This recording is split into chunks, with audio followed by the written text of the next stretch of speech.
Hello, I'm Dick Corsell, and you are watching Community Care Network Connections. Community Care Network is the parent organization of Rutland Mental Health Services and Rutland Community Programs. And today we are going to talk about a very important topic, and that is opiate addiction during pregnancy. And there is a joint program between Rutland Mental Health Services and Rutland Regional Medical Center to deal with this very pressing issue. And I'm very pleased to welcome my guest to the program today. Dr. Gordon Frankle is the Medical Director of Psychiatric Services at Rutland Regional Medical Center. Clay Gilbert is the Director of Substance Abuse Services for Rutland Mental Health Services. And Heather Gergely is a client and is going to share some of her story, which we look forward to hearing. So I welcome all of you. This is a very important topic. We've heard a lot in the community over the past year and past several months about the issue of opiate addiction in the Rutland area. So I want to start by asking Dr. Frankle a very simple question for our viewers that may not know really what we're talking about. But what is opiate addiction? Well, you say a simple question, but that's actually a very complex question, and there's a lot of research trying to understand what opiate addiction is. But for the purposes of the general public, addiction to opiates is an individual who has started taking these drugs for perhaps recreational purposes or perhaps medical purposes, who then finds that they're needing increasing amounts of the drug, whether it be heroin or prescription pain medications that they're buying off the street or getting from their physician, and that this contributes to a pattern of abnormal behavior which interferes with their ability to live their life normally. And what they find is when they try to stop taking this drug, either the heroin or prescription pain medications, they have trouble both psychologically stopping the medication and also physically. They have physical withdrawal symptoms from stopping the medication. And so it becomes very difficult for them to stop the medication on their own. Okay, I'm going to ask both Clay and Dr. Frankle. This program that we're talking about today in particular is a program that was designed for women who are pregnant and also who have an opiate addiction. So I'd like maybe Clay to start with you.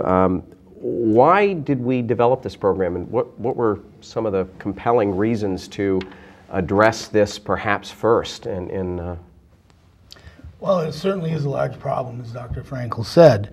And there's a couple medications that can be used to treat opiate addiction with that are pretty effective, actually.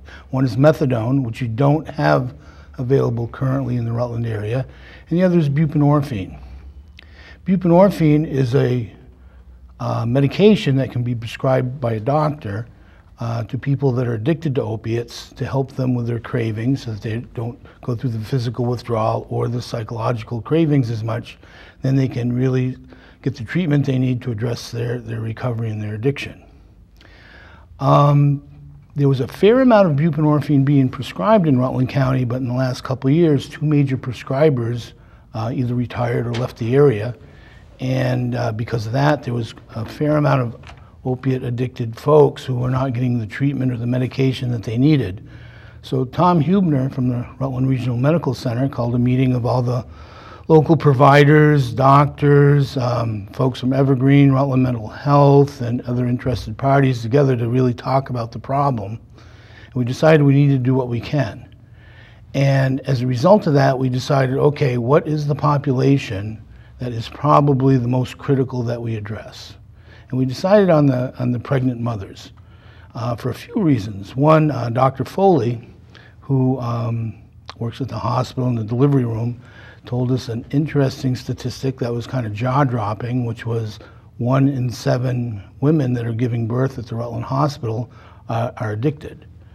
So that gave us an idea of how big a problem this was.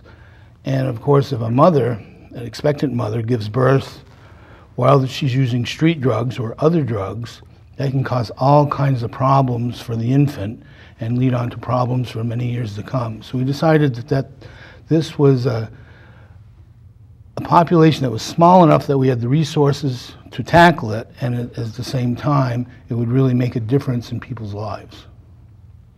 Okay, that statistic is, as you said, jaw-dropping when you hear that 1 in 7 women that are giving birth at Rutland Regional Medical Center have an addiction issue. Dr. Frankle, let me ask you, in your practice as the medical director of psychiatry, was this something that you have been tracking? And Dr. Foley, of course, is the chief of obstetrics and gynecology at Rutland Regional. Is this something that you have been tracking and became aware that we really need to address this issue because it not only affects the individual, but there's another person that's involved, and that's the baby yet to be born? Yeah, I think that I really became aware of it when Dr. Foley mentioned it to me, particularly when we lost the other providers, Suboxone or Buprenorphine providers in the area. It became apparent that this was a crisis for the obstetricians here because they didn't have a provider to refer individuals to locally for patients who were addicted to opiates. So that's when I really became aware of it, and then as Clay mentioned, Tom Huebner called the meeting and we tried to develop this program specifically to address this unmet need. Let me ask Clay. Heather, we're definitely going to get to you because we really want to hear your story, and this is ultimately what this is all about. So just want to ask a couple of questions as a foundation. Clay, let me just ask you, how does this program work? Now, this program has an acronym of BAMBI, I believe. And what is that, and how does this program work? How do BAMBI started, the BAMBI program has been around for a while. It stands for Babies and Mothers Beginning in Sync. And that was a collaboration that started 3 or 4 years ago in the community to help provide wraparound services for women that were pregnant and addicted to opiates. But it was initially, it started with a lot of folks at the table like doctors, Evergreen Services, probation and parole, WIC, visiting nurses, that sort of thing, to try to make sure that at least different services were offered to women in need. Since then, it's evolved, this part of the program has evolved to BAMBI at Evergreen is what we're calling it. And it's really, when we decided that this was a population that we wanted to address and help treat, we wanted to make sure that we were giving the best possible treatment. So it's not just giving medication. And what it is, for someone to come into the program, first they have to have seen their OBGYN to, one, verify pregnancy, and we want to make sure that those appointments are in place.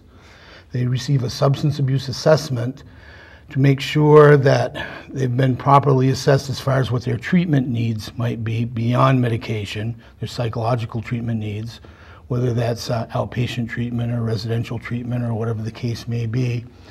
And once that's in place, then they can be inducted into the program, and they'll need to be either inducted on the medication at a residential facility, or Dr. Frankle admits them to the hospital and they're inducted there. Once they come into the program, because we didn't have a lot of Dr. Frankle's time available, so we had to figure out how we could do it the most efficient way. So we do a group model, where the women come to the group every week. At the group, their urine drug tests are checked and talked about as a group issue, is make sure that the proper medication is in there, not other substances are in there.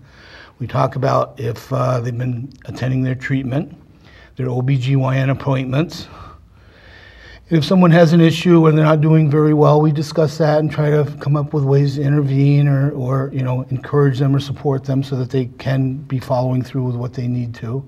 And as long as everything is in order, or at least a plan is in place to make it in order, then Dr. Frankle writes their prescription. So it's really like a group prescription visit as well.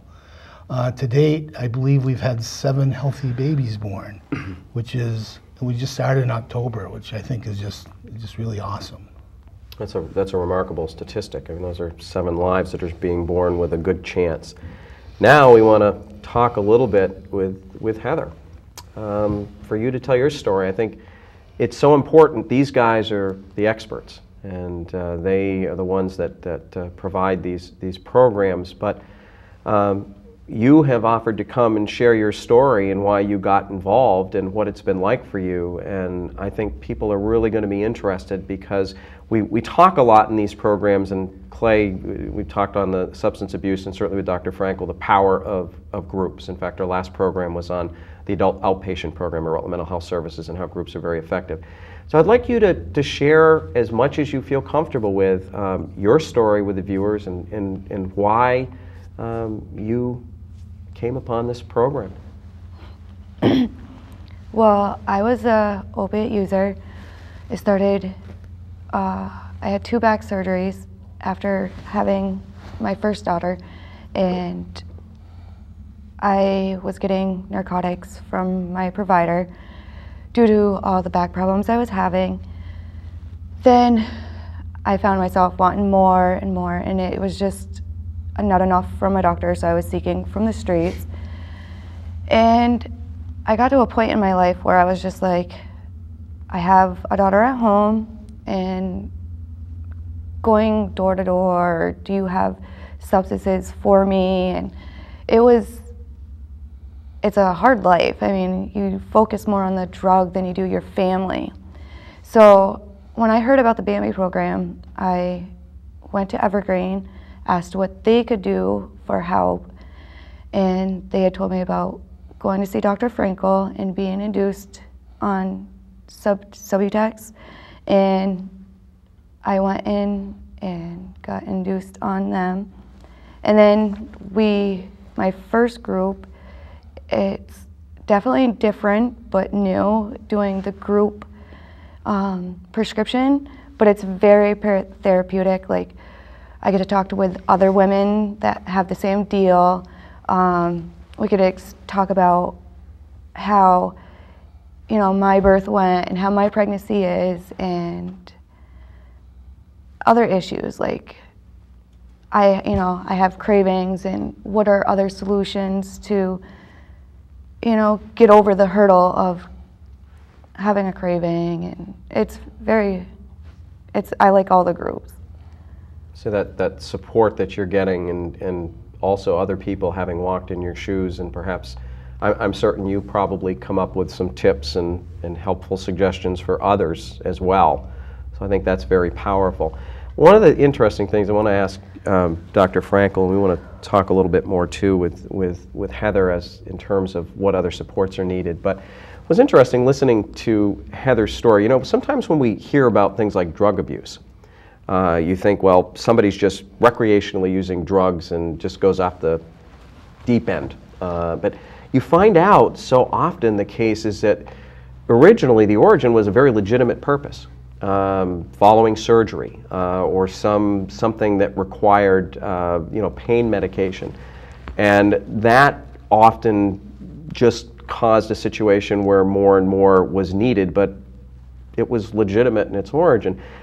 The focus of a lot of addiction treatment is abstinence, but it seems like that's a different approach with opiates. Could you talk a little bit about why is an opiate treatment addiction different, and why is the treatment perhaps a little different? That's a good question, and it's one that comes up so often in using buprenorphine for treatment and also methadone for treatment of opiate addiction. And I think Heather gave a really nice example about why we seek to have what we call opiate replacement therapy, which is what buprenorphine or methadone is, as part of the treatment model. Now, it's not the only aspect of the treatment model, and that's important to stress. It's alone a prescription for buprenorphine or methadone is not going to solve the problem. You need the other elements in place. But this drug buprenorphine or methadone allows individuals with an addiction to stop going door to door looking for that medication, trying to find their next fix from heroin or opiate pain medications, buying it off the street, spending their money in that way, and losing focus on their jobs, their family, their school.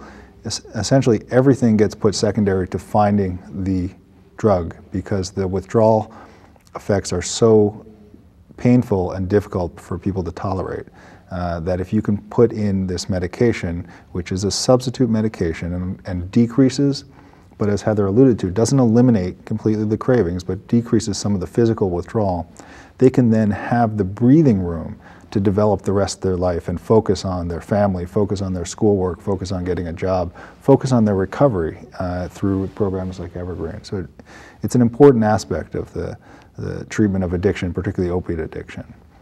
That's an important consideration, I think, for many people. This is relatively new to them because they're accustomed to the AA model or a model of abstinence, when in actuality, this is a different approach. But I want to ask Heather, getting back to her, and Clay as well, because you've had a long career in the substance abuse arena. You're a licensed alcohol and drug counselor. You've run a very successful program. I'd like to hear from both of you in terms of what other supports are necessary. Dr. Frankle obviously made it very clear that the medication, buprenorphine, is a tool in a toolbox.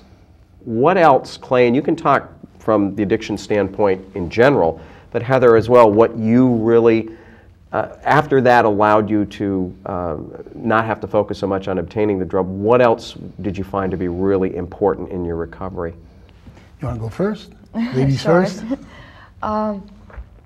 There's other ways in the, like I have the BAMBI program, but they also offer other groups. There's relationship groups, and it allows you to go to these groups and talk about your issues and different groups to suit different people's needs.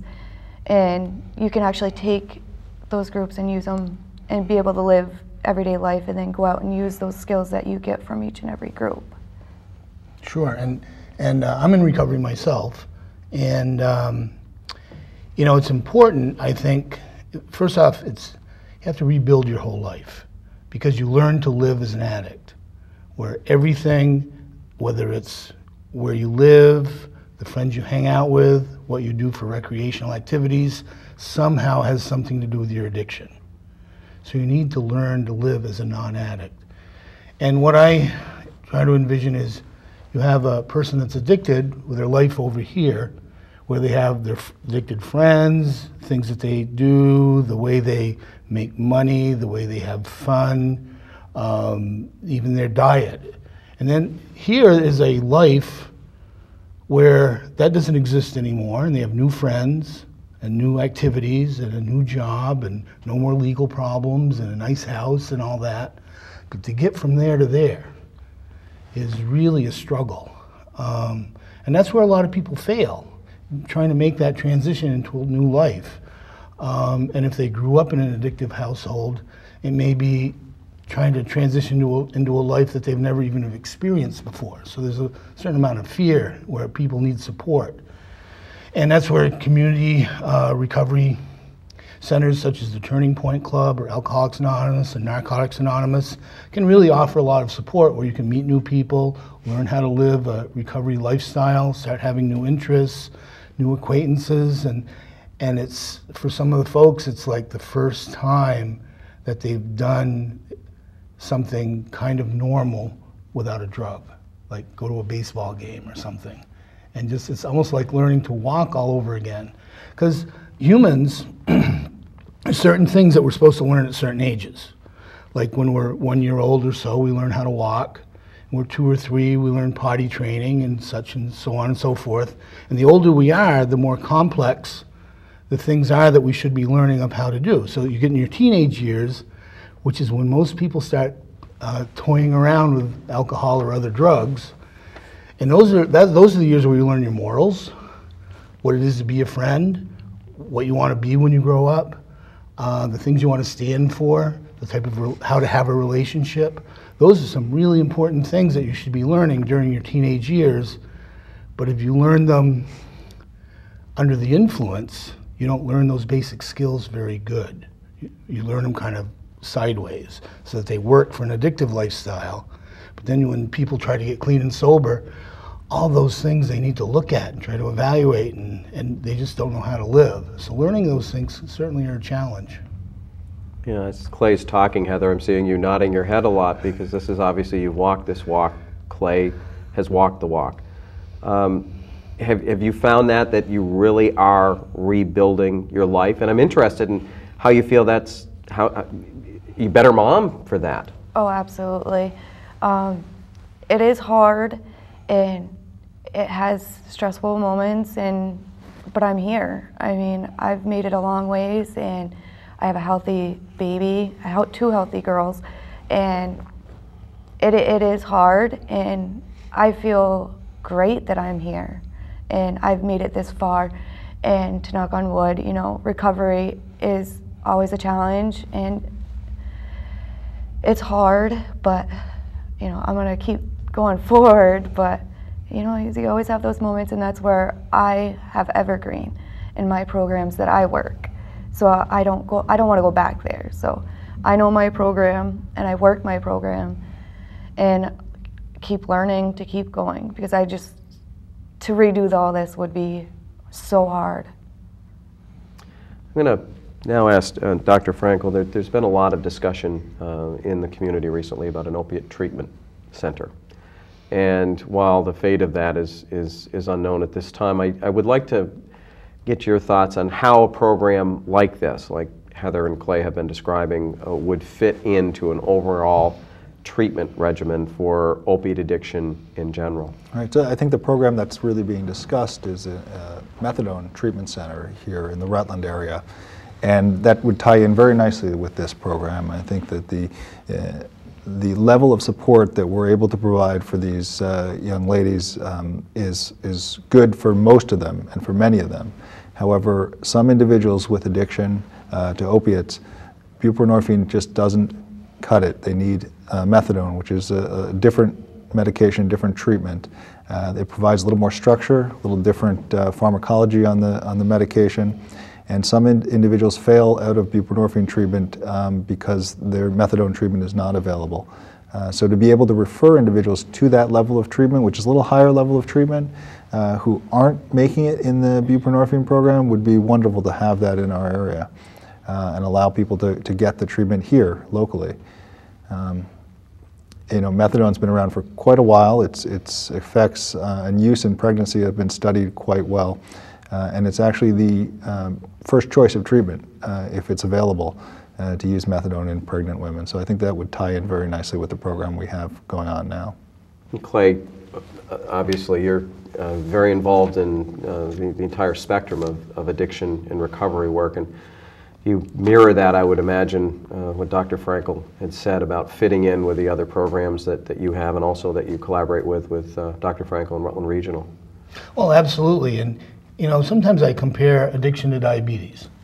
Some people, they're diagnosed with diabetes, and their doctor says, okay, you need to do this whole lifestyle change. You have to eat different, you have to exercise, and yada, yada, yada, and maybe you can avoid needing medication. And some people do it. And that's awesome that they're able to do that. Some folks, they're pretty successful, but they still need a little bit of assistance, and they may need the insulin that comes in pill form, and that's okay. And other people need insulin that they need to inject because their disease is just more aggressive and a little more serious. You don't have, and that's where all the program works together. You don't have, okay, the people that have diabetes, they can do just exercise and nutrition, go over here. The ones that need pills go here, and the ones that need injectable insulin go here. If we set something like that up, everybody would think we were nuts. But yet with addiction, you know, that's kind of how people view things, that it's all separate, but it's really all interwoven, and it needs to be interwoven to really be effective. And I want to add one thing too, because Dr. Frankle did talk about the need for medication in opiate treatment, but also I think it's a good point to know that not everyone, in fact quite a few people, don't stay on the medication for a lifetime. Once they get the load off their back and they have a place to live and they have some clean clothes and some food and a job and starting to live some sort of a normal lifestyle and get stable, then they can talk about, that a lot of the stressors in their life have really reduced dramatically, so where we can begin having the conversation of, well, at some point, would you like to think about maybe slowly weaning off either the buprenorphine or the methadone? Is that something you might like to do? And yeah, I would. Well, okay, we'll go slow with it, and quite a few people actually end up having an abstinence-based recovery. It just takes a while to get there. And that actually was going to be a question I was going to ask Dr. Frankle about that. And it sounds like this is not necessarily a medication or a treatment that one is on forever, but some people probably are. How is that generally gauged in terms of the length of treatment in something like this? Because Clay, you were mentioning diabetes, and generally once you are on insulin, you're on insulin. But how would this work? So, I mean, as Clay is alluding to, it's really important that the other aspects of an individual's life are under control and stable prior to considering coming off of one of these opiate replacement medications. And we've discussed this a lot in the groups that Heather's in, and it brings up a lot of anxiety in some of the women, and also concern about how long do I have to stay on this medication? And what I always say to them is it's really up to you, and it needs to be a process between myself as their doctor or their next doctor or whoever and them to decide that, okay, everything in my life has been stable. It's been stable for a sufficient period of time where I feel comfortable in my recovery and secure in my recovery. I have the supports in place I need from family, from other treatment providers, job, financial supports. Let's try to start to taper off the medication. And doing that in a very slow process and monitoring closely any cravings, any desire to relapse, any desire to use again, so that eventually to get to abstinence is a process, but a goal that I think everyone who's involved in recovery wants to achieve. That's an important consideration. Clay, in the last few minutes, if you want to just tell viewers a little bit more about the programs at Evergreen Center, because you are involved in many types of programs for people that are struggling with substance abuse issues. Actually, we have quite a few programs. First off, when someone calls up and, gee, I've got a substance abuse problem, I need treatment, the first thing we do is have them come in for a comprehensive evaluation and assessment, where we don't only look at their substance abuse problem, but also other areas of their lives, their legal history, medical history, social history, family history, different stressors, see what's going on. And then from there we choose what level of care may be the best. Most people we can treat at Evergreen. Every now and then someone will come in that we feel that needs residential treatment. So at that time we would make a referral to one of the residential treatment centers around the state. But most of the people we can treat there at Evergreen. Then we would get them signed up and started in their treatment. Our highest level of care is intensive outpatient. It's called the Quitting Time Program. A lot of people have heard about it, of course. And that's a very intense treatment, almost the level of residential treatment, not quite, but in an outpatient setting. And it's usually daily, 5 days a week, 3 hours a day. And we have a morning track and an evening track so that people that are working could go to one or the other and that sort of thing. Because the idea is to have a high level of treatment while people live their lives. And why that's important, if, let's say a person is having an issue with their spouse, they don't know how to handle a particular thing, well, they bring their issue to group and they talk about it and they come up with some ideas from the group members. Gee, you could try this, you could try that, some feedback from the counselor. They go home, they try it, see how it works, see how it doesn't work, come back to group the next day, gee, that worked pretty good, and so now they've learned something new, or it didn't work very well, and you try a different angle. And it also has a lot of relapse prevention skills, education about addiction itself, and just general group psychotherapy where people can deal with whatever issues is going on with them that day. From there, someone would step down to either a lower level of care, a step down from intensive outpatient, or maybe just a lower level of care is all they need when they come in. And we do mostly groups. We do some individual, but we do mostly groups. We find that people generally, addicts and alcoholics, do best in groups, even though they may not want to be in a group. That's where they seem to do the best in. And we have a lot of specialty groups. We have a men's group, a women's group, relapse prevention group, pre-contemplation group, where people really aren't sure if they have a problem or not, but maybe they're mandated to treatment by a judge or something. We have a relationship group, because a lot of people have difficult relationships early in recovery because they've really made a mess of things during their addiction. We have just a general aftercare group. We have some in the evening, some during the day. We have a criminal and addictive thinking group. We have a lot of referrals that come to Evergreen through the criminal justice system. We also work very closely with the Rutland County Drug Court, and actually we've received a SAMHSA grant to enhance our drug court to where we're a co-occurring drug court to address not only addiction, but people with both mental issues and substance abuse. And in that program, if people are legally appropriate, they can come into the program, and if they successfully complete it, quite often they can have their charges either sealed or some lesser legal sanction is applied depending on their particular legal status. There's obviously many programs at Evergreen, and they can be you can be contacted through Rutland Mental Health Services.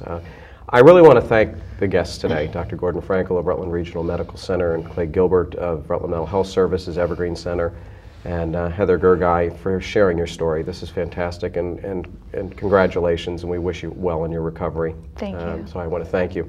I'm Dick Corsell, and you have been watching Community Care Network Connections.